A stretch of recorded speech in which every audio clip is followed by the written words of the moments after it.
자, 둘째 시간 시작하겠습니다. 자, 170페이지 보시면 이제 물권적 청구권 나와 있죠. 예, 보겠습니다. 자신의 물권이 침해당했을 때 그 침해를 해소하기 위해서 행사하는 것이죠. 물권적 청구권. 물권적 청구권은 세 가지가 있다고 그랬습니다. 청구의 내용이. 예, 좋습니다. 자, 반환 청구권 있고요. 그 다음에 이제 자 제거 청구권, 방해 예방 청구권, 이렇게 이제 세 가지가 있는 것이죠. 네, 이렇게 세 가지가 있습니다. 자, 예를 좀 들어서 설명하자면요, 이 반환 청구권이라고 하는 거는 말 그대로 이제 반환하라는 거예요. 예를 들어서 자 이렇게 토지가 있습니다. 네? 자, 토지가 이렇게 있습니다. 자, 이 토지가 만약에 갑소의 토지입니다. 갑소의 토지. 그런데 만약에 이 토지에 대해서 만약에 뭐 을이라고 하는 놈이 남의 토지에 지 마음대로 들어가가지고 점유를 하고 있다. 무단 점유를 하고 있습니다. 그러면 토지 소유자 갑은 자신의 소유권에 기한 물권적 청구권을 을한테 행사를 해서 토지를 나한테 반환하시오, 이렇게 청구할 수 있겠죠. 예, 이게 이제 반환 청구권입니다, 여러분들. 자, 그런데 만약에 여기다 을이 무단 점유를 하는 것에 그치지 않고 남의 토지 위에다가 지 마음대로, 예? 지 마음대로 이렇게 건물을 지었어요. 그러면 을은 이 건물의 소유권을 취득을 합니까? 취득해야 못해요? 취득해야 못해요? 빨리 말씀하세요. 빨리 판단하세요, 빨리. 취득해야 못해요? 취득합니까? 네, 취득합니다. 남의 토지 위에다가 지 마음대로 건물을 지어도 을은 소유권을 취득을 한다는 거예요. 그럼 남의 땅 위에다가 마음대로 이렇게 건물 지으면 되겠네요? 안 되는 거죠. 왜 안 됩니까? 자, 갑이 을한테 제거 청구하거든요. 예? 건물 철거하라고 제거 청구를 하신다고요. 그러면 철거해야 돼, 안 해도 돼요? 당연히 해야 되는 것이죠. 이게 이제 제거 청구인 거죠. 예. 자, 그 다음에 이제 예방 청구 같은 경우는 뭐 예를 들자면은 이렇게 토지가 이렇게 있는데, 이렇게 토지가 있습니다. 자, 만약에 이쪽 토지가 이제 갑 소유 토지고 이쪽 토지가 이제 을 소유 토지인데, 만약에 갑이 이제 건물을 짓기 위해서 지하를 만약에 파고 있다. 땅을 파고 있어요. 근데 너무 심하게 파게 되면은 을 토지까지 같이 이제 파묻히게 될 수가 있죠. 그러니까 여기에 대해서 을이 갑한테 자 일정하게 나의 물권이 침해되지 않도록 예방을 해달라라고 이렇게 청구를 할 수가 있는 겁니다. 이렇게 뭐 의미 파악 정도 하시면 됩니다. 제거 청구, 반환 청구, 예방 청구. 자, 제가 보겠습니다. 물권적 청구권 해가지고 서설에서 쌍가로 2번 한번 보세요. 2번. 네. 이 예를 보면 이해하기가 쉽습니다. 예를 들어서 갑 소유의 노트북을 을이 말없이 가져갔다. 예, 도둑놈이네요. 자, 당연히 갑은 을에게 내 노트북 돌려달라고 할 수 있어야 되겠죠. 이런 게 이제 물권적 청구라는 거예요. 자, 그 밑에 3번에 보시면 종류 나와 있죠. 쌍가로 1번 보시면요, 반환 청구, 제거 청구, 예방 청구, 예, 이렇게 이제 세 가지가 있습니다. 자, 그리고 여기서 추가적으로 여러분들이 아셔야 되는 게, 자, 쌍가루 2번에 보시면요, 자, 민법은 점유권과 소유권 이외에 자, 다른 물권에는 물권적 청구권을 별도로 규정을 하지 않고 소유권에 기한 물권적 청구권을 다른 물권에 자, 준용한다라고 되어 있어요. 준용한다. 이 준용한다라는 게 그 괄호 안에 나와 있죠. 그와 유사한 다른 사항에 적용을 한다라는 거예요. 자, 이게 무슨 말이냐면은, 자, 우리가 팔물권이 있죠. 팔물권.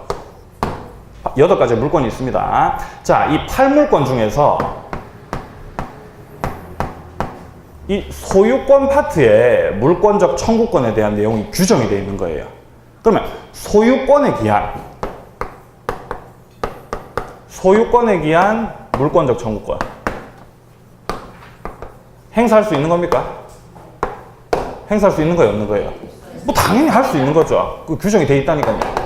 자, 그러면은 여기서 자, 그러면 만약에 자, 점유권에 기한 물권적 청구권 행사할 수 있습니까? 행사할 수 있어 없어요? 준용된다 그랬죠. 그런데 이 점유권 같은 경우는 따로 이제 점유 보호 청구권이라고 하는 게 따로 또 규정이 돼 있어요. 점유권 파트가 또 하게 됩니다. 점유 보호 청구권이라고 하는 게 있었죠. 자, 어쨌든 아셔야 되는 거는 점유권에 기한 물권적 청구권도 얼마든지 행사할 수 있습니다. 따로 규정되어 있어요. 자, 그런데 자, 예를 들어서 자, 그러면 지상권에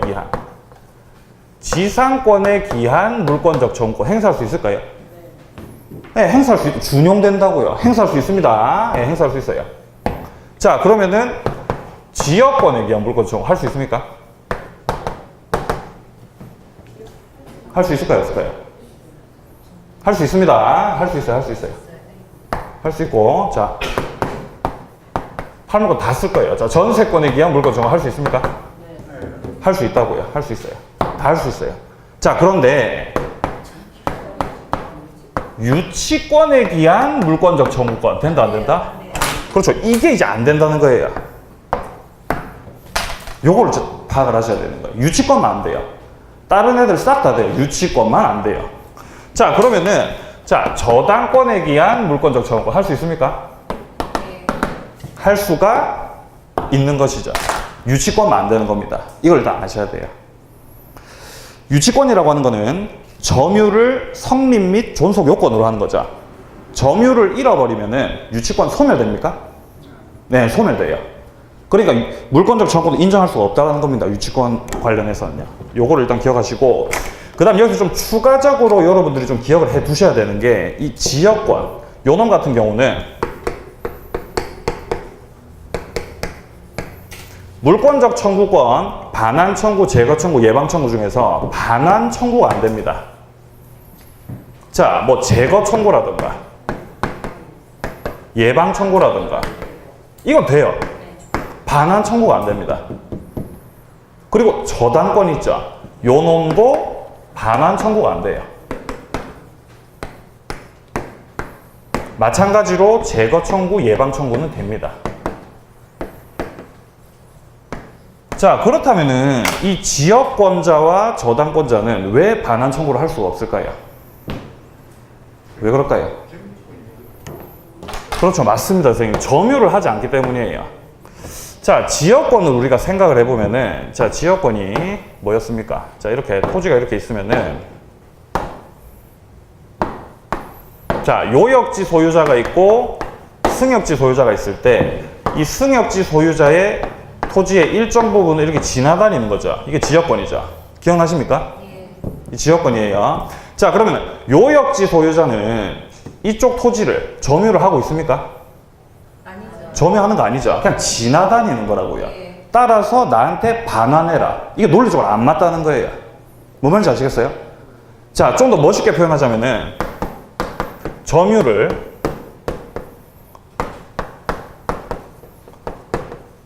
수반하지 않는 권리라는 겁니다. 뭐가? 지역권이요.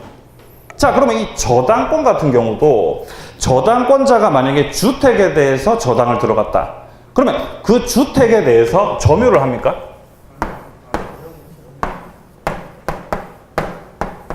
자, 만약에 주택을 저당 들어갔습니다. 그럼 그 주택에 지금 현재 점유하고 지금 거주하고 있는 건 누굽니까? 이 상태에서. 네? 얘가 계속 살고 있죠. 얘가 소유자입니다. 계속 살고 있는 거예요. 자, 다만 처분권을 가지고 있는 거죠. 저당권자가. 이해되세요? 뭔 말인지? 그럼 얘는 점유를 한다 안 한다? 목적물을 안 한다고요. 얘도 점유를 수반하지 않는다고요. 자, 따라서 이제 정리를 하자면은 이러한 점유를 수반하지 않는 지역권, 저당권 요 두 놈 같은 경우는 반환 청구권이 된다 안 된다? 예, 안 된다는 겁니다. 요거 좀 기억하고 계셔야 돼요. 이해되시죠? 자, 그 다음에 물권적 청구권을, 그러니까 그 해당 목적 그 권리에 기해서 물권적 청구 행사할 수 없는 거 뭐가 있다고 그랬어요? 예? 이 중에서 뭐가 안 된다고 그랬어요? 유일하게. 예, 요거 안 된다고 그랬습니다. 자, 그래서 기억해 두셔야 되는 게 유치권에 기한 물권적 청구권 된다 안 된다? 네, 안 된다라고 하는 거 이거를 좀 추가적으로 기억을 해 두시면 되겠습니다. 자, 그 내용들을 책에서 확인을 한번 해보겠습니다. 자, 먼저 그 준용한다 그 밑에 보시면은 동그라미 1번에 유치권 나와 있죠. 자, 보시면은 물권적 청구권이 인정되지 않는다라고 되어 있어요. 유치권에 기한 물권적 청구권은 안 된다는 거예요. 자, 다만 유치권이 만약에 침해가 됐을 경우에 유치권자는 유치권에 기한 물권적 청구권을 행사할 것이 아니라 자, 점유권에 의해서 보호된다라고 하고 있죠. 그러니까 점유 보호 청구권을 행사할 수 있는 거예요, 유치권자가. 점유권이 있으면. 네. 그렇게 좀 정리를 해 두시고, 그 밑에 질권 이런 거는 보지 마시고요. 우리 시험범위 아닙니다. 무시하시고, 동그라미 3번에 지역권, 저당권 나와 있죠. 자, 보시면은 지역권과 저당권은 물건을 자, 점유하지 않기 때문에 물권적 반환 청구권은 인정이 된다, 안 된다? 예, 안 된다라고 해요. 안 된다. 제거 청구권, 예방 청구권은 뭐 예, 되는 것이고요. 이렇게 좀 정리를 해 두시면 되겠습니다. 자, 다음 이제 동그라미 4번에 보시면은 점유권에 기한 물권적 청구권, 그 다음에 소유권 등, 자, 본권에 기한 물권적 청구권. 이게 별개라는 겁니다. 별개. 오른쪽 페이지 위에 보시면은 점유권에 기초한 물권적 청구권과 소유권 등 본권에 기초한 물권적 청구권도 서로 영향을 미치지 않고 병존한다라고 되어 있어요. 내가 만약에 소유권도 가지고 있고 점유권도 가지고 있다. 그러면 소유권에 기한 물권적 청구권도 가지고 있고 점유권에 기한 점유보호 청구권도 따로 가지고 있는 거라고요. 따로따로 존재하는 겁니다. 만약에 소송이 들어가게 되면은 서로 영향을 미칠 수 없어요. 별개의 것이기 때문에. 자, 그 밑에 관련 판례 봅니다. 자, 소유권에 기해서 미등기 뭐가 건물에 자, 반환을 구하는 청구. 그러니까 소유권에 기한 반환 청구 행사를 한 거예요, 지금. 자, 이 취지 속에는 점유권에 기한 반환 청구권을 행사한다는 취지가 당연히 포함되어 있다고 볼 수가 없죠. 별개니까요. 예, 뭔 말인지 아시겠죠? 그 밑에 줄 보시면은 별개의 청구권이다 이렇게 말하고 있죠. 예, 판사님이 그렇게 말씀을 하셨네요. 자, 그 다음 그 밑에 성질 부분에 쌍가루 2번 보시면요. 동그라미 1번입니다. 물권과 운명을 같이 합니다. 따라서 물권적 청구권만을 독립해서 양도할 수가 없어요. 이 물권적 청구권이라고 하는 거는 물권을 이루는 하나의 요소인 거예요. 내가 만약에 소유권은 가지고 있는데 물권적 청구권은 안 가지고 있다. 이게 말이 됩니까? 안 되는 거예요. 내가 만약에 소유권을 넘겼다. 그러면 물권적 청구권도 넘어간 겁니까? 예, 하나의 요소라고요. 넘어간 거예요. 같이 가는 거예요. 예, 주종관계로 이해하시면 되겠습니다. 자, 그 밑에 관련 판례 한번 봅니다. 관련 판례 밑에서 둘째 줄 보시면요. 일단 소유권을 상실한 전 소유자는 제3자인 불법 점유자에 대해서 물권적 청구권에 의한 방해 배제를 자, 구할 수가 없다라고 되어 있죠.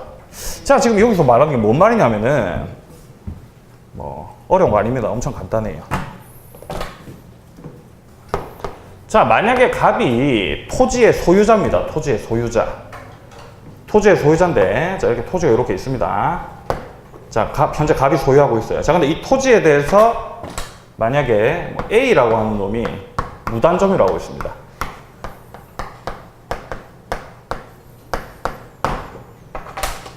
무단점유하고 있어요. 자, 근데 이런 상태에서 갑이 만약에 매매 계약을 통해서 을한테 소유권을 넘겼다. 을 명의로 등기를 해서 을이 현재 소유권을 취득을 했다.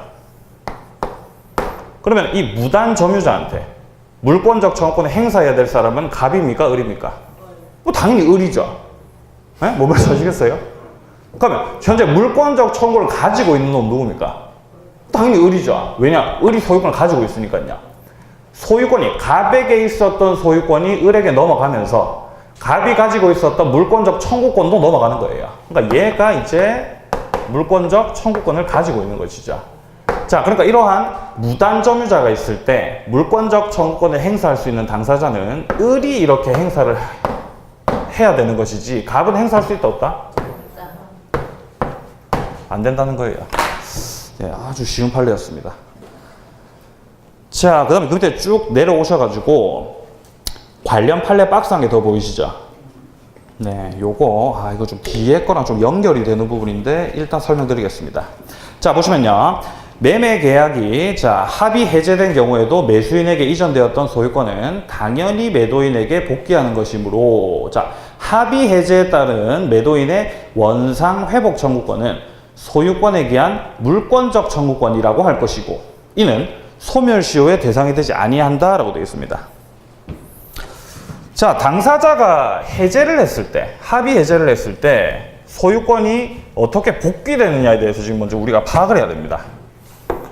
뒤에 내용이랑 연결이 되기 때문에 지금 당장은 이해가 안 되시더라도 뒤에 거 하면서 같이 이해하시면 됩니다. 자, 만약에 갑과 을이 매매 계약을 체결을 했고요. 매매 계약을 체결을 했고 을이 매수인입니다. 자, 그래서 매매 계약 체결 결과로 을이 등기까지 했습니다. 그럼 소유권 누가 가지는 겁니까? 그렇죠. 소유권은 을이 가지는 것이죠. 자, 그런데 이 상태에서 이 매매 계약이 만약에 해제가 되었다. 네? 해제가 뭡니까? 삭제하는 거죠. 네? 없었던 걸로 돌리자는 거예요. 자, 이렇게 해제가 되게 되면은 을에게 있던 소유권이 갑에게로 자동으로 돌아갈까요? 아니면은 을명의의 등기를 말소하고 갑이 다시 등기를 넘겨받아야 소유권을 다시 회복을 할까요? 어떨까요? 말소하고요. 말소하고 회복해야 됩니까? 네. 가 아니라 자동으로 복귀가 된다는 거예요. 아, 네. 을에게 있던 소유권이 자동으로 복귀가 됩니다. 그러니까 해제가 되는 순간, 매매 계약이 해제가 되는 순간, 자, 현재 등기는 을명의로 돼 있죠. 하지만 소유권은 누구한테 간다고요? 갑한테로 자동으로 복귀가 된다고요. 자, 그럼 이런 상태에서 갑이 을에게 이제 야, 등기 말소해라, 등기 나한테 넘기라라고 이렇게 청구할 수 있겠죠. 등기 청구하자. 이게 물권적 청구권이다, 채권적 청구권이다? 그렇죠. 물권적 청구권이라는 거죠. 왜 물권적 청구권입니까? 그렇죠. 소유권자니까요, 갑이. 이해되시죠? 뭔 말인지. 예, 이게 이제 물권적 청구권이라고 하는 거. 예, 좋습니다. 뒤에 다시 나오니까 지금 당장 이해가 안 되시면은 뒤에서 이해하시면 됩니다. 자, 어쨌든 간 이런 지금 여기서 아셔야 되는 거는 해제에 의한 원상 회복 청구. 즉 다시 말해서 등기 청구는 소유권에 기한 물권적 청구권이다라고 하는 거. 예, 이걸 아셔야 됩니다. 자, 책 넘기십시오. 자, 넘겨보시면 이제 172페이지에 이제 행사 요건이라고 나와 있고, 쌍가루 1번 보시면요. 중간 정도 보시면은 침해자의 고의 과실이나 손해 발생, 이거는 물권적 청구권이 발생 요건이 아니죠. 예. 그냥 침해가 있으면은 물권적 청구 행사할 수 있는 겁니다. 자, 그리고 쌍가루 2번 보시면요. 자, 물권이 누군가의 고의 과실에 의해서 침해가 되고 물권자에게 손해까지 만약에 발생했다. 그러면은 물권자는 물권적 청구권 이외에 손해배상 청구권도 있는 거죠. 그리고 이 물권적 청구권과 손해배상 청구권은 각각 별개로 존재하는 거예요. 따라서 같이 행사할 수도 있고 둘 중에 하나만 행사할 수도 있고 지 마음대로 행사하시라 이 말이죠. 그 밑에 보시면은 중첩적으로 행사할 수 있다라고 되어 있습니다. 자, 그리고 그 밑에 이제 6번 보시면요. 물권적 청구권의 행사에서 쌍가루 1번에 청구권자입니다. 물권적 청구권을 행사할 수 있는 자는 현재의 물권자이죠. 뭐 당연한 말이죠. 예. 자, 그 밑에 관련 판례에 나와 있습니다. 이 관련 판례를 조금 설명을 드리자면은, 자, 만약에 갑이 건물을 이렇게 신축을 했습니다.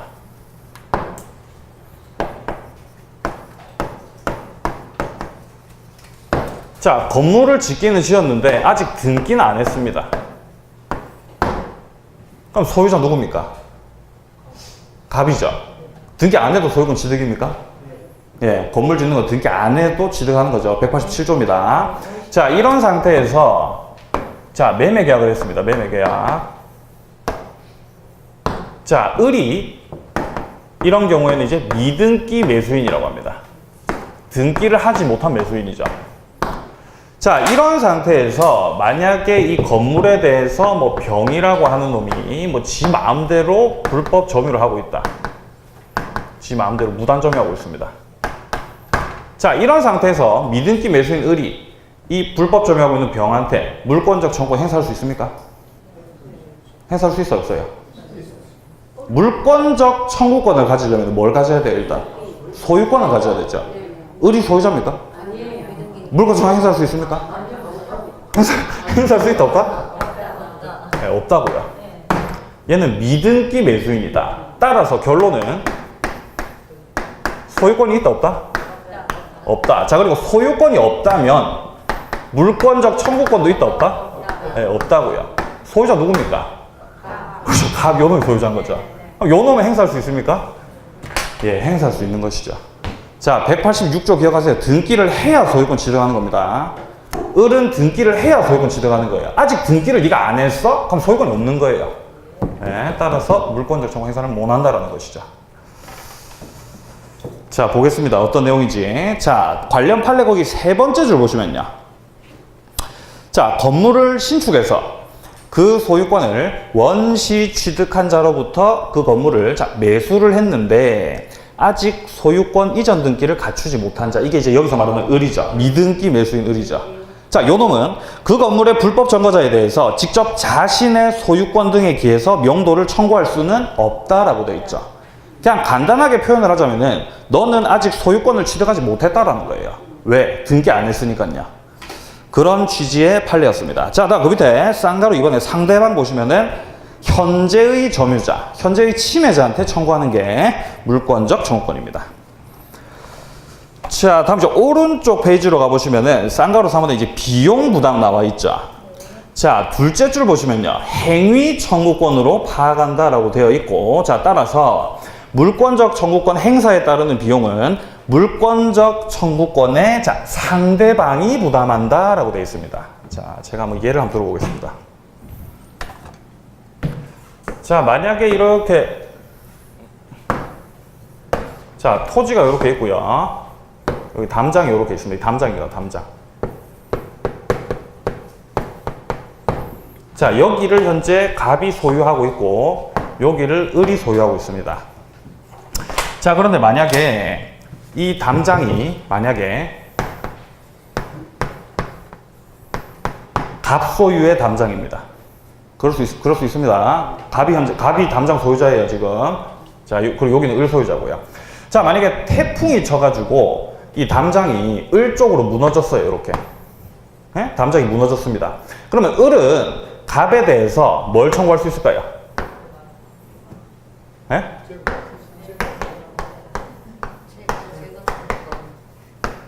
담장 제거하라고 청구할 수 있겠죠. 이해되세요? 무슨 말이지? 자, 그런데 여기서 갑이 만약에 그러면은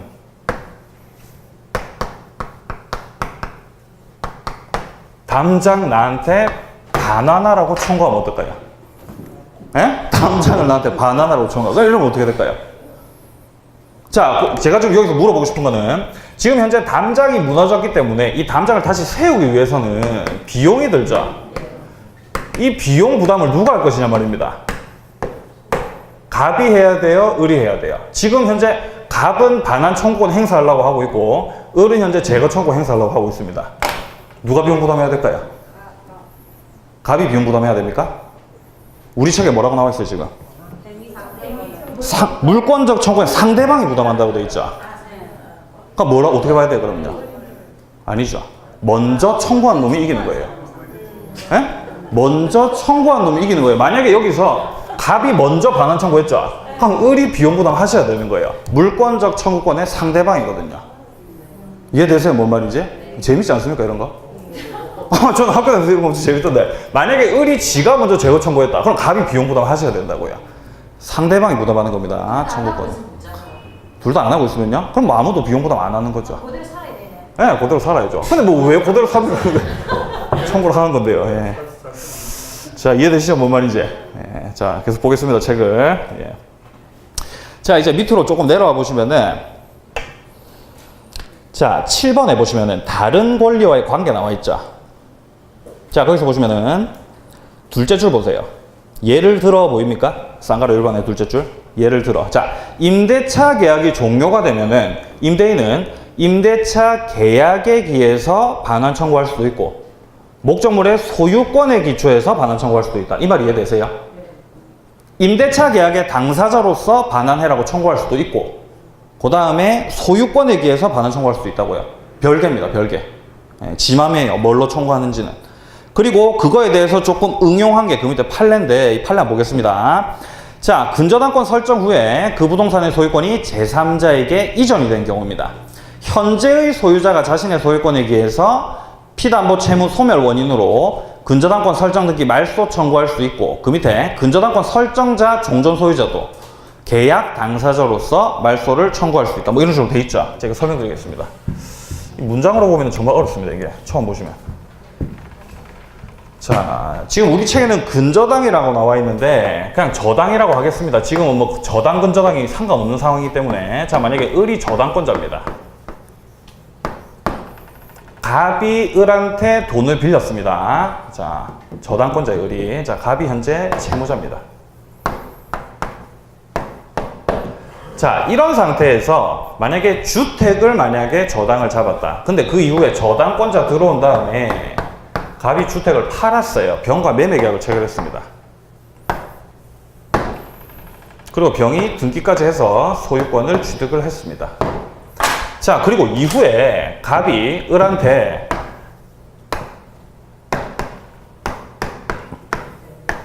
전액을 변제를 했습니다. 그러면 저당권은 말소해야 소멸입니까? 그냥 바로 소멸되는 거예요. 그냥 자동으로 소멸됩니다. 변제하게 되면은. 자, 근데 지금은 그거를 말하고자 하는 게 아니라, 자, 이렇게 저당권이 소멸이 됐기 때문에 갑이 을한테 저당권 등기 말소 청구 할 수 있을까요? 할 수 있습니까? 갑이 소유자입니까? 갑 소유자 아니죠? 소유자 아니죠? 자, 그래서 소유권에 기한 말소 청구를 할 수 있는 게 아니라 이 경우에는 계약 당사자로서 말소 청구를 할 수가 있는 거예요. 내가 니한테 돈을 빌렸고 그 돈 빌리는 거에 기초해서 네가 저당권 등기를 한 상태이기 때문에 내가 변제도 다 했다. 그러니까 말소해라. 이렇게 계약 당사자로서 갑이 청구할 수 있다고요. 자, 그러면 병이 을한테 말소 청구할 수 있습니까? 뭐 당연히 할 수 있는 거죠. 왜요? 병은 소유자거든요. 그러면 소유권에 기해서 이제 말소 청구를 할 수가 있다 이 말입니다. 자, 그러니까 정리하자면은 현재 갑은 계약 당사자의 지위에서 말소 청구를 할 수가 있는 것이고요. 병은요, 자신의 소유권에 기해서 이제 말소 청구를 할 수가 있는 것이죠. 예, 갑이랑 병 둘 다 할 수 있다는 뜻입니다. 그 내용이 나와 있는 게 지금 이 판례인 겁니다. 말이 어렵죠? 자, 이걸 좀 정리해서 보자면은, 자, 첫째 줄 오른쪽에 보시면은 현재의 소유자가 자신의 소유권에 기해서 말소 청구. 이게 이제 소유권에 기한 말소 청구고요. 세 번째 줄 보시면은 종전 소유자, 계약 당사자라고 돼 있죠. 이게 이제 갑인 거예요. 갑. 예, 요 놈은 계약 당사자로서도 말소 청구를 구할 수 있다. 이런 취지의 판례였습니다. 이해되시죠? 예, 넘기겠습니다.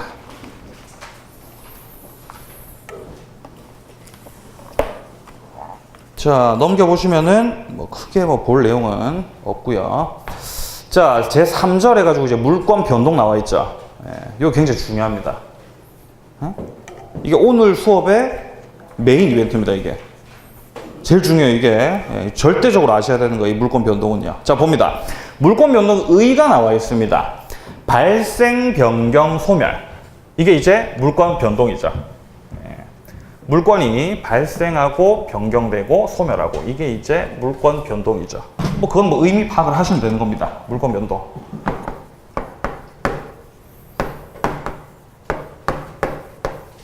자, 물권 변동이라고 하는 거는 물권의 발생, 변경, 소멸을 가리켜서 물권 변동이라고 하는 거예요.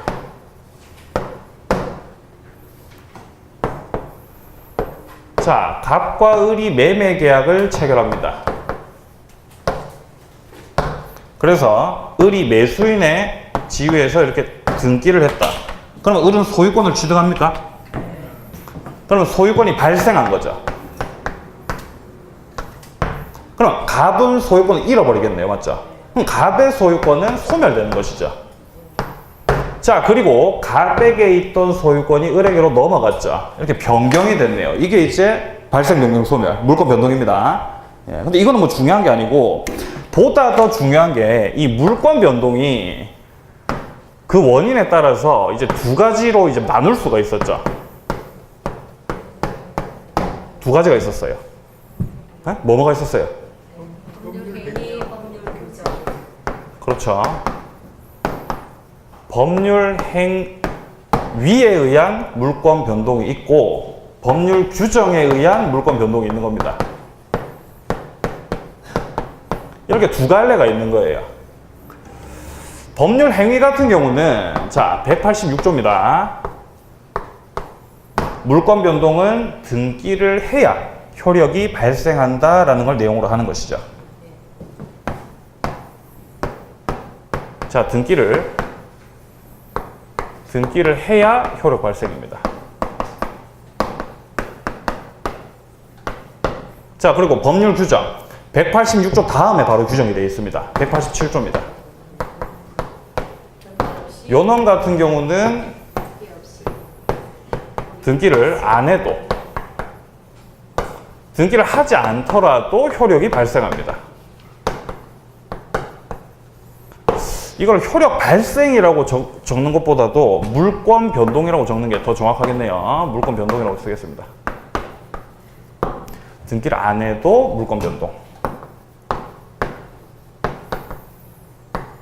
186조의 가장 대표 주자가 뭐라고 했죠? 예, 매매라 했습니다. 매매. 가장 대표적인 게 매매입니다. 매매.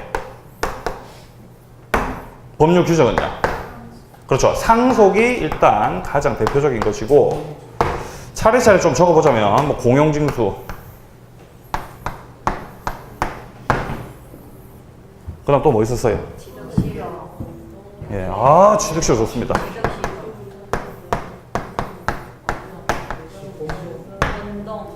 예, 그렇죠. 혼동 187조죠.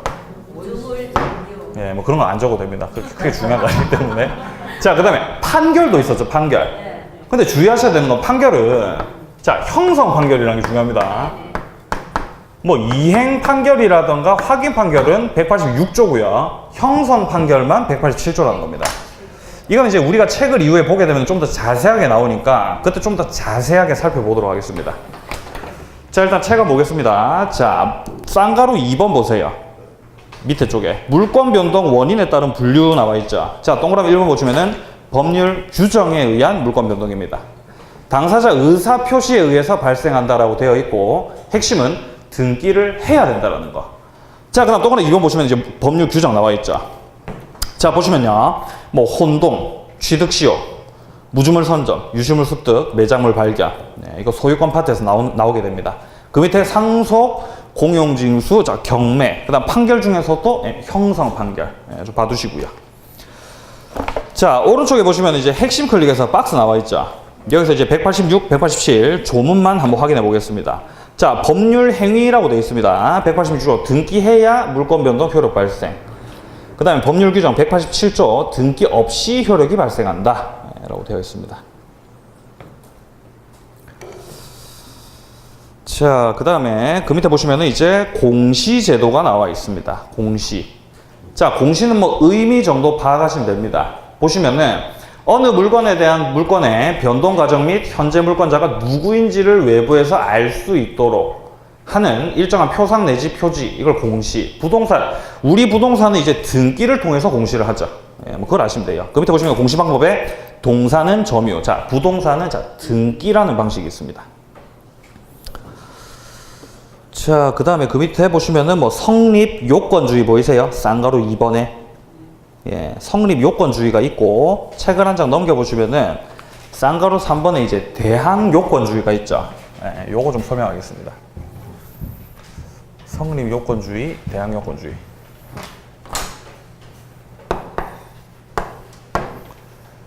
자, 갑과 을이 매매 계약을 체결한다.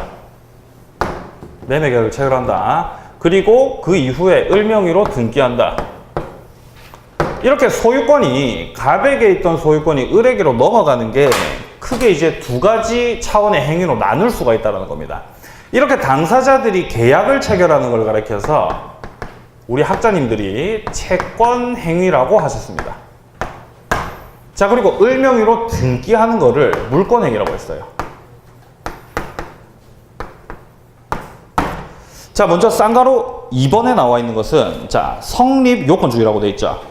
요 같은 경우는 먼저 의의를 보시면요. 자, 당사자 사이에 합의와 공시 방법을 갖췄을 때 그때 이제 효력이 발생한다라고 되어 있습니다. 그러니까 을이 유효하게 소유권을 취득하기 위해서는 등기를 해야 된다, 안 해도 된다? 예, 물권 행위까지 하시라 이 말이에요. 이게 이제 성립 요건주의라는 겁니다.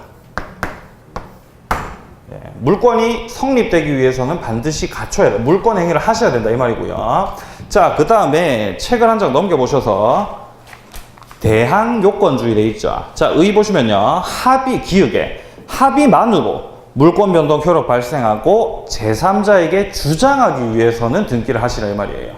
자, 그러니까 여기서 말하는 거는 지금 현재 갑에게 있던 소유권이 을에게로 넘어갈 때 물권 행위까지 해야 된다? 채권 행위까지만 하면 된다? 채권 행위만 하면 된다 이 말이에요. 대항 요건주의.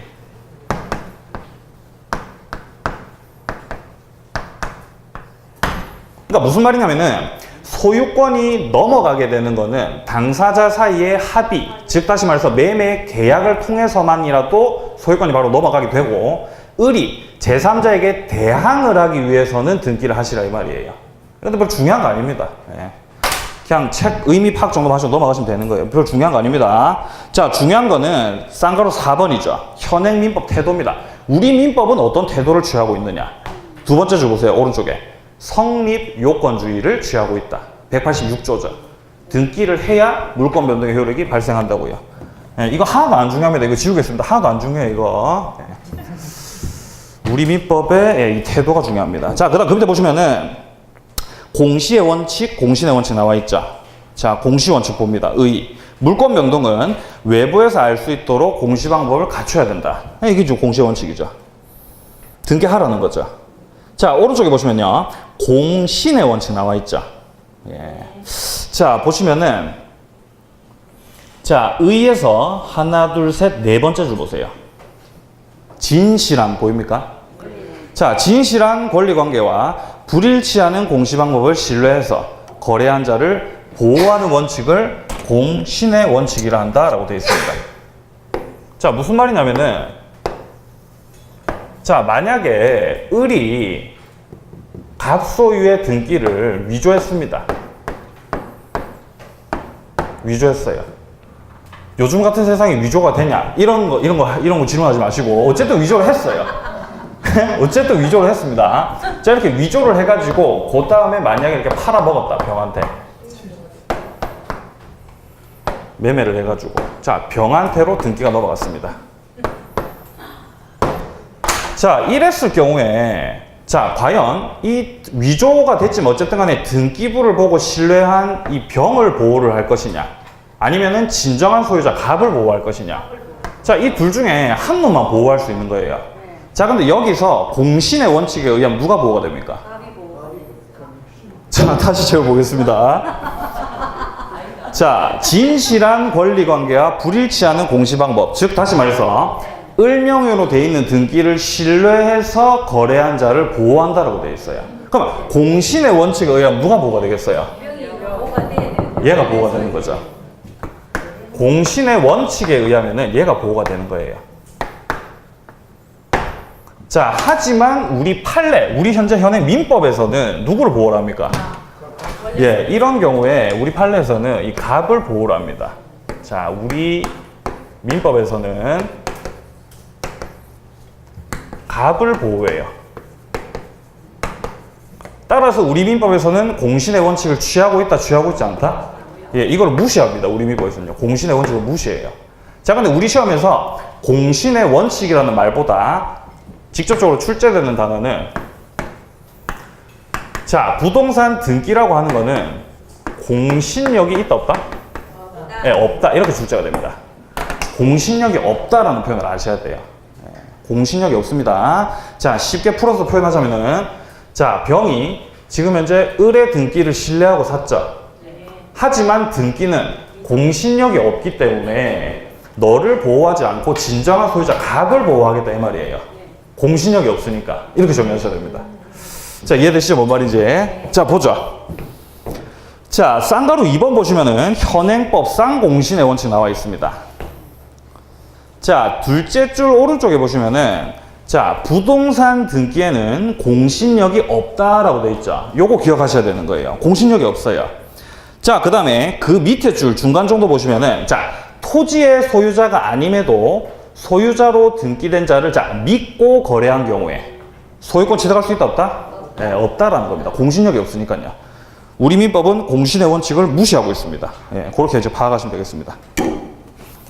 자, 그 다음 그 밑에 내려가 보시면 이제 물권행위의 독자성과 무의성 나와 있죠. 자, 지금 이 부분 같은 경우는 우리 시험과는 뭐 아무런 상관이 없는 파트입니다. 예, 따라서 절대로 보지 마세요. 책 한 장 넘겨보십시오. 자, 어쨌든 간에 이제 물권이 변동이 되는 게 유인성이 있고 무인성이 있다라는 겁니다. 예, 그거를 일단 좀 나눠서 좀 설명 좀 드려보겠습니다. 자, 보시면은 이거 아까 했던 겁니다. 자, 갑과 을이 매매계약 체결합니다. 매매계약. 그리고 을 명의로 등기했습니다. 그럼 을은 소유권 취득한다 못한다? 합니다. 네, 하죠. 예, 소유권자 되는 거예요. 자, 그런데 만약에 이후에 자, 매매계약이 자, 아까 했던 겁니다. 자, 해제됐어, 해제. 자, 이렇게 됐을 때 을에게 있던 소유권이 갑에게로 자동 복귀된다. 자동 복귀가 된다라고 보는 게 바로 이 유인성의 관점입니다. 그러니까 원인 행위와 결과가 무관하지 않고 유기적으로 맞물려 있다는 거예요. 원인 행위, 즉 다시 말해서 매매 계약이 해제가 되었기 때문에 그 결과로서 소유권도 갑에게 당연히 복귀가 돼야 된다는 입장이 유인성입니다. 자, 그런데 자동 복귀가 되는 게 아니라 이전 등기를 해야만 소유권이 복귀한다 라는 입장을 취하는 게 이제 무인성인 거예요. 원인 행위가 무효라 할지라도 그 결과는 무효가 아닐 수도 있다. 원인과 결과가 따로따로인 경우가 있을 수도 있다라는 입장이 이제 무인성입니다. 아시겠어요? 자, 이 유인성을 우리 판례는 유인성을 취하고 있습니다. 그런데 이 무인성은 이제 학자님들이 하신 말씀이에요. 학자님들. 자, 우리가 공인중개사 민법 공부하면서 학자들 말 들을 필요 있어요, 없어요? 학자들 말 무시해도 됩니까? 예, 학자들이 뭐라고 말씀하시던 우리는 아무 상관이 없죠. 예? 우리는 판사님들이 하시는 말만 잘 들으면 되는 거예요. 그러니까 시험이 절대 어렵지 않습니다. 여러분들 우리가 만약에 뭐 판검사 되려고 뭐 사시 공부한다. 그러면 학설 다 알아야 돼요. 그리고 어떤 학설을 취하느냐에 따라서 결론이 달라집니다. 학설이 어마어마하게 많습니다. 파트마다. 에? 엄청 많아요. 예를 들어서 뭐 태아가 만약에 태어난다. 그러면 언제부터 얘를 사람으로 볼 것이냐에 따라서 학설이 엄청 많아요. 에? 뭐 일부 노출설, 전부 노출설, 뭐 독립해서 지가 숨 쉬어야 사람이고 아니면 뭐 수정됐을 때부터 사람이고 엄청 학설이 많다고요. 그런 거 다 알아야 돼요. 사실 공부하시려면요. 하지만 우리는 공인중개사 공부를 하기 때문에 이 학자들이 뭐라고 하든 말든 신경 쓸 필요가 전혀 없습니다. 무시하시면 됩니다. 우리가 기억해야 되는 거는 판례에서는 유인성을 취하고 있다는 것만 아시면 되는 거예요. 뭔 말인지 아시겠어요? 자, 따라서 매매계약이 해제가 되면 소유권 어떻게 된다? 예, 자동 복귀가 된다는 거. 이걸 딱 기억을 하고 계시면 되는 겁니다. 자, 보겠습니다. 그 밑에 178페이지에 중간 정도 보시면 3번 해가지고 판례의 태도 나와 있죠. 여기서 자, 대법원은 유인성을 취하고 있다 있죠. 요것만 기억하시면 됩니다. 예, 뭐 무인성이니 뭐니 예, 절대 무시하시면 됩니다. 안 나옵니다. 절대 우리 시험 안 나와요. 자, 그 밑에 내려가 보시면 관련 판례 나와 있죠. 판례 안 보시면요. 판례 밑에서 둘째 줄 보시면은 자, 계약이 해제가 되면 그 계약의 이행으로 변동이 생겼던 물건은 당연히 그 계약이 없었던 원상태로 복귀한다 할 것이다. 이게 이제 유인성이다라는 걸 말하고 있는 거죠. 판사님께서. 그러니까 소유권이 자동 복귀된다는 거죠. 해제가 되면은. 이해되세요? 예, 아유, 좋습니다. 자, 그 다음에 이제 그 밑에 구체적인 예 보십시오. 자, 동그라미 1번 보시면은, 자, 매수인에게 이전된 등기를 말소하지 않고도 부동산 소유권은 당연히 매도인에게 소급하여 복귀되고 매수인 명의의 등기는 무효가 된다. 이 문장 이해되십니까? 네. 자, 그리고 동그라미 2번 봅니다. 자, 매도인은 매수인에 대해서 등기 말소 청구할 수 있고 여기서의 말소 청구권은 복귀한 소유권에 기했기 때문에 자, 물권적 청구권이죠. 예. 따라서 소멸시효 안 걸리고요. 자, 그 다음 동그라미 3번 보시면은 매수인 등기가 말소되기 전에 자, 매수인의 등기를 신뢰하고 거래했다. 공신력 인정된다 안 된다고요? 안 된다고요. 그렇기 때문에 보호를 못 받는다. 예. 뭐 이 정도 이제 봐두시면 되겠습니다. 자, 그 다음에 이제 오른쪽으로 넘어가 보시면 이제 법률 행위 나와 있죠. 예, 법률 행위. 법률 행위가 나와 있는데 지금 법률 행위 들어가기엔 조금 애매하기 때문에 쉬는 시간으로 가는 게 아니라 여러분들 제가 좀 중요한 거기 때문에 제가 좀 말씀 좀 드리면은 우리 시험 칠 때 우리가 오지선다 객관식 시험 치자. 그러면 1, 2, 3, 4, 5가 있습니다. 자, 민법이 몇 문제 나옵니까, 총? 40문제 나오죠? 예? 왜 웃으시죠? 자, 40문제 나옵니다. 자, 그러면은 평균적으로, 항상 그런 건 아닙니다. 평균적으로 1번 답이 몇 개가 있어요, 문제가? 8개겠죠? 예? 8호? 8호 40이라고요. 자, 그럼 2번 정답인 건요? 예? 이렇게 된다고, 이렇게. 뭐 말인지 아시겠어요? 자, 이렇게 딱 떨어지진 않습니다. 딱 떨어지진 않고, 플러스 마이너스 1 정도의 오차는 있어요. 뭐 한 7문제에서 뭐 9문제, 이런 식으로 플러스 마이너스 오차가 있을 수 있지만, 대략적으로는 이렇게 8개씩 출제가 된다고요. 왜 이렇게 출제할까요? 만약에 여기서 몰아서 정답을 해놓으면은 행운의 번호를 잘 찍은 사람이 실력도 안 되는데 합격이 될 수가 있겠죠. 그걸 이제 방지하기 위해서 이렇게 8개씩 분배를 한다고, 이렇게. 국가시험은 대부분 이래요, 대부분. 다 그런 건 아니지만. 하지만 우리 공인중개사 시험은 이렇게 돼 있습니다. 자, 그렇기 때문에 여러분들이 이렇게 문제를 풀다가 1번서부터 40번까지 문제를 풀다가 다 풀었죠. 그럼 이제 모르는 문제가 분명히 있습니다. 그럼 찍어야 되죠. 찍으실 때 어떻게 찍어야 되겠어요? 가장 덜 나온 답이 있죠, 숫자. 자, 예를 들어서 우리가 문제를 푸는데 1번이 정답인 게 뭐 한 4개가 나왔고, 예? 2번이 정답인 게 뭐 한 7개 정도가 나왔고, 3번이 8개, 예? 뭐 4번이 뭐 한 6개 칩시다. 자, 5번이 예를 들어서 한 2개 정도밖에 안 나왔다. 자, 이런 경우에 만약에 나머지 문제를 싹 다 찍어야 된다면 어디를 찍어야 되는 거예요? 당연히 5번을 다 내리 찍으셔야 되는 거예요. 절대 찍으실 때 이렇게 왔다 갔다 찍지 마세요. 그럼 망하는 거예요. 그러면 다 피해갑니다. 그러면요. 찍을 때는 반드시 한 문제를 그러니까 행운의 숫자를 지정을 하셔야 돼요. 그래서 밀어야 됩니다. 아시겠습니까? 예. 예, 그거 맞습니다. 제가 방금 그 말씀 드리려 했어요. 이 방법을 쓸 수 있는 것도 내가 풀었던 문제만큼에 대해서는 내가 정답이라는 확신이 있을 때 이 방법을 쓸 수가 있는 거예요. 내가 찍은 게 정답이 아니다. 그럼 이제 망하는 거죠. 뭔 말인지 아시겠어요? 그러니까 이 방법 쓰시는 분들 같은 경우는 어느 정도 이제 한 50점대에서 이제 왔다 갔다 하시는 분들, 그런 분들 이제 이거 쓰시면 이제 합격하실 수도 있는 거예요. 확실히 그렇게 된다는 건 아닙니다, 절대. 예? 너무 믿지 마시고요. 어쨌든 이거는 맞아요. 이렇게 8문제씩 분배된다는 거, 요거 반드시 기억하고 계십시오. 하지만 우리 모의고사 칠 때 있죠, 그때는 이렇게 안 돼 있습니다. 예? 모의고사 칠 때 이렇게 안 돼 있다고요. 모의고사 칠 때 이렇게 하시면 안 돼요. 아시겠죠? 자, 그리고 이걸 셀 때 제가 이 말씀 드리니까 어떤 분이 이걸 언제 세고 있냐 이렇게 이제 말씀을 하시던데, OMR을 이용하셔야죠. OMR을요. OMR 이렇게 정답을 찍었죠. 그래서 이제 OMR을 이렇게 기울어 가지고 보면은 보입니다. 뭐가, 그러니까 1번이 몇 개, 2번이 몇 개가 보인다고, 이렇게 계략적으로. 그래서 세시는 거예요, 빠르게. 그리고 제일 안 나온 숫자 있죠. 그 놈을 이제 오늘 행운의 숫자죠. 그 놈을 좀 미셔야 되는 거예요. 이해되세요? 뭐 말이지? 제가 이 방법을 써가지고 제가 이제 부동산 학교는 실제 시험을 칠 때 제가 이제 그 투자론 이제 그 저기 계산 문제랑 그다음 감정평가론 그 뒷부분 진짜 도저히 모르겠더라고요. 그래서 그 부분 무시하고 이제 다른 거 이제 문제를 풀고 나머지 모르는 거 제일 안 나오는 거 다 찍었거든요. 그래서 그때가 2번인가 3번인가였던 것 같은데 굉장히 많이 맞았어요. 찍은 거 치고는요. 아니, 우리 좋은 거 아닙니다.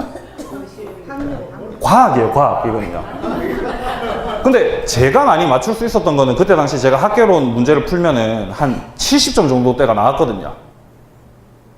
그래가지고 이제 모르는 거를 이렇게 한 번으로 미니까 거의 한 80점대 넘어가더라고요. 그렇게 되는 거예요. 그러니까 50점도 60점도 올라갈 수 있습니다. 이 방법을 잘 쓰시면요. 아시겠습니까? 예, 잘 쓰시기 바랍니다. 자, 그리고 여러분들 그 OMR 찍으실 때 제가 충격을 받았던 게 이렇게 한 문제에 대해서 이렇게 1, 2, 3, 4, 5가 이렇게 있죠. 예? 이렇게 1, 2, 3, 4, 5 이렇게 있지 않습니까? 이렇게. 예? 만약에 뭐 1번 문제다. 이렇게 1, 2, 3, 4, 5 이렇게 있고 2번 문제다. 뭐 이렇게 있죠. 그래갖고 마킹 하실 때 그냥 이렇게 점 정도만 찍어도 이렇게 인식을 합니다. 한 이 정도만 해도 인식을 한다고요. 자, 근데 어떤 분이 자, 이렇게 4번 찍었죠. 이렇게 컴퓨터 사이트에 이렇게 X를 해놓고 다른 데다 이렇게 막 찍고 뭐 이렇게 하시더라고요. 절대 이러면 안 됩니다. 예, 여러분들 중에 이렇게 하신 분 없죠? 예, 그분이 안 계시기 때문에 제가 지금 이 말씀 드리는 거예요. 저 그때 저 충격 받았어요, 진짜로. 그래서 제가 수정 테이프로 X를 쳐드렸습니다. 예, 수정 테이프 쓰셔야지 절대 이렇게 하시면 안 돼요. 컴퓨터가 인식을 합니다, 이렇게 하시면. 알겠죠? 예, 뭐 어쨌든 간에 잘 찍으시기 바랍니다. 그리고 추가적으로 말씀드릴 게, 우리가 이제 시험 문제 풀다가 만약에 이렇게 도저히 정답인 걸 모르겠다. 그러면 대체적으로 항상 그런 거 아닙니다. 숫자가 들어가는 게 정답의 확률이 굉장히 높아요. 숫자를 바꾸는 경우가 많거든요. 예? 아시겠어요? 숫자. 하지만 이거를 먼저 따르셔야 됩니다, 여러분들. 아시겠죠? 행운의 숫자를 딱 잡으셔야 돼요. 예. 자, 그럼 이 정도 하고 법률 행위부터, 자, 179페이지부터는 잠깐 쉬었다가 보도록 하겠습니다.